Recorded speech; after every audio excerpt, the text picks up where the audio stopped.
जब मैं cancer gene start करने लगी हूँ तो इसमें है कि जीन्स में जो म्यूटेशंस हैं उनकी वजह से कैंसर होता है। तो जीन म्यूटेशन किस किस तरह से हो सकती है, तो उसमें इन्वायरमेंटल एजेंट आ सकते हैं, केमिकल आ सकते हैं, रेडिएशन वगैरह, और जर्मलाइन म्यूटेशंस जो हैं वो इनहेरिट करके उस जीन म्यूटेशंस हो सकती हैं।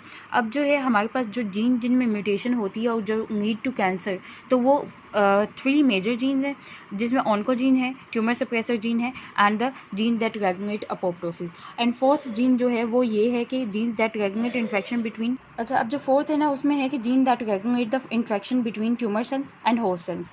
तो ये 4 जीन्स है। अब सबसे पहले ऑन्कोजीन की अगर बात करें, नॉर्मली हमारे पास प्रोटो ऑन्कोजीन प्रेजेंट होती है सेल में, जो ग्रोथ को कंट्रोल कर रही है। अगर इसमें म्यूटेशन आ जाती है, अगर इनकी ओवर एक्सप्रेशन हो जाए, अब वो ग्रोथ करा रही होती है, इसलिए ये ऑन्कोजीन में कन्वर्ट हो जाती है, ऑन्कोजीन में कन्वर्ट हो जाएगी प्रोटो ऑन्कोजीन, और ज़्यादा ग्रोथ ऑफ द सेल्स होगी।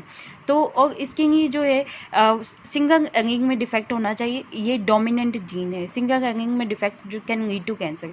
अच्छा, उसके बाद जो है ट्यूमर सप्रेसर जीन है, सेकंड जीन जो है, ये यूजुअली ट्यूमर सप्रेसर जीन है, ग्रोथ को कंट्रोल करती है। लेकिन अगर इसका एक्सप्रेशन कम हो जाए तो इसकी वजह से, या फिर इसमें म्यूटेशंस आ जाएं, तो फिर इसकी वजह से क्या होगा कि cancer, it can lead to tumour और कैंसर। ठीक है, अब इसमें जो है इसकी दोनों एंगिंग्स को में डिफेक्ट होना चाहिए, क्योंकि ये जो है 2 एंगिंग्स डिफेक्ट की वजह से कैंसर कर सकता है, सिंगल डिफेक्ट से इस पर कोई फ़र्क नहीं पड़ता। तो जो ट्यूमर सप्रेसर जीन है, इसमें हमारे पास 2 ग्रुप्स होते हैं, गवर्नर्स का एंड गार्डियंस का। गार्डियंस जो हैं वो किसी भी डैमेज को चेक करते हैं इनमें, ट्यूमर सप्रेसर जीन में, उस फिर डैमेज को चेक करते हैं, और जो गवर्नर्स हैं उस डैमेज को रिपेयर करते हैं। तो अब अगर इनमें म्यूटेशन आ जाती है तो फिर जो है ट्यूमर की सप्रेशन नहीं होगी, और वो जो है लीड टू फर्दर ट्यूमर।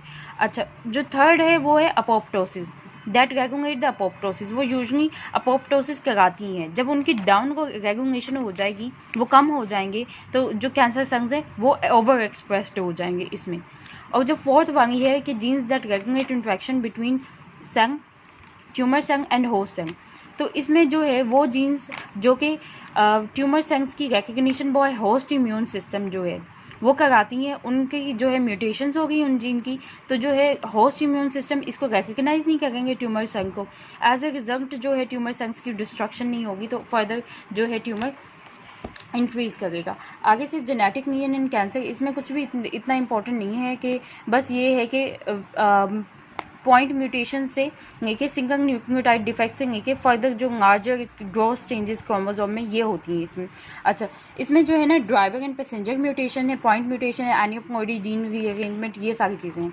अच्छा, अब जो ड्राइवर एंड पैसेंजर म्यूटेशन है ना, इसमें क्या होता है कि ड्राइवर म्यूटेशन जो है ये ऑल्टर कर देती है function of cancer gene, and thereby directly contribute to the development of or progression of cancer।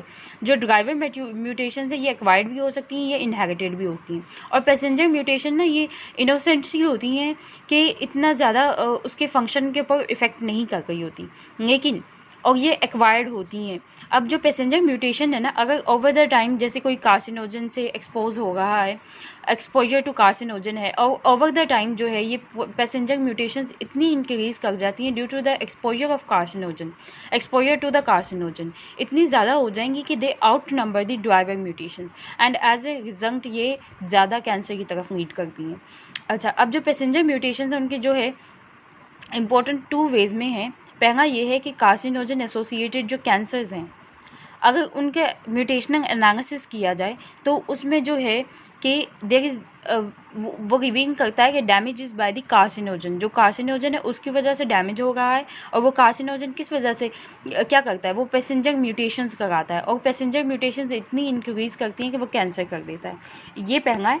और जो दूसरा इसका है वो ये है कि ये रेजिस्टेंस जो है, resistance to the drug therapy, ये वाली mutation resistance to drug therapy करती हैं कि अगर एक ट्यूमर है उसको ड्रग थेरेपी दी जा रही है और वो ठीक हो गया, बट रिकरेंस अकर हुई आफ्टर ड्रग थेरेपी, तो उसके पीछे जो रीज़न होती है वो ये होती है कि due to the pressure of therapy जो न्यूट्रल पैसेंजर म्यूटेशंस पहले थी वो अब चेंज होके ड्राइवर म्यूटेशंस में कन्वर्ट हो गई।